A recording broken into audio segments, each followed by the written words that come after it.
श्री श्री चितानंद सरस्वती शिशु मंदिर रे पवित्र गणेश चतुर्थी पालित होइछि। गंजाम जिला पुरुषोत्तमपुर ब्लॉक जामुनी ग्राम रे श्री श्री स्वामी चितानंद सरस्वती शिशु मंदिर प्रतिष्ठाता श्रीजुक्त रमाकांत पाढ़ी पवित्र गणेश चतुर्थी अवसर में जोग देथिले। शिशु मंदिर 1998 मसीह प्रतिष्ठा होइतिला। दीर्घ 26 वर्ष हेला पुरुषोत्तमपुर ब्लॉक सुनामधन्य अर्जन करिछि। केवल खास प्रधान आचार्य सीमांचल पाणिग्राही संभव जोगु आज जामुनी ग्राम में उच्च प्रशंसित होइछि। आज पवित्र भाद्रव मास शुक्लपक्ष चतुर्थी तिथि रे गणेश पूजा पालित होइछि। समग्र देश में घरे घरे विद्यालय बजार दुकान व्यवसाय अनुष्ठान एवं स्कूल कॉलेज विनायक चतुर्थी पालित धूमधाम रे पालन करिथांती। शिशु मंदिर पंडित सर्वश्री अखिल कुमार त्रिपाठी द्वारा शिशु मंदिर पूजार्चना और पूजा दीर्घ 26 वर्ष हेला करि आसुछंती।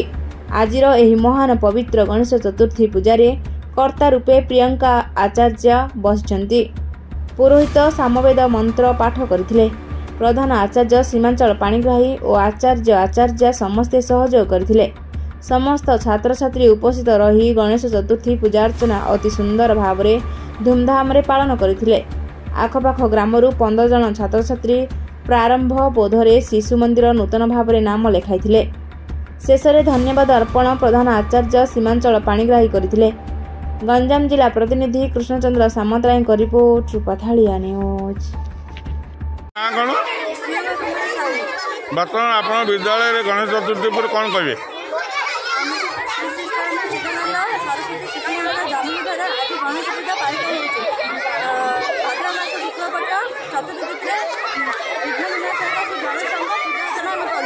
समस्त छात्र छात्री आम विद्यालय गणेश पूजा कराए होम कराए पिला मिष्टान बंटन मो नाम श्री रमाकांत पाढ़ी स्कूल चिदानंद सरस्वती मंदिर जामुन प्रतिष्ठाता 1998 साल स्कूल चालू अच्छे।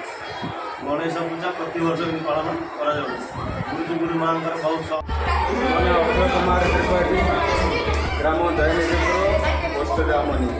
वर्तमान गणेश चतुर्थी शिशु आखपाख ग्रामर 15 जन छात्र छात्री प्रारंभ बोधरे शिशु मंदिर नूतन भाव में नाम लेखाइथिले। शेष में धन्यवाद अर्पण प्रधान आचार्य सीमांचल पाणिग्राही करथिले। गंजाम जिला प्रतिनिधि कृष्णचंद्र सामंतराय को रिपोर्ट पथाड़िया।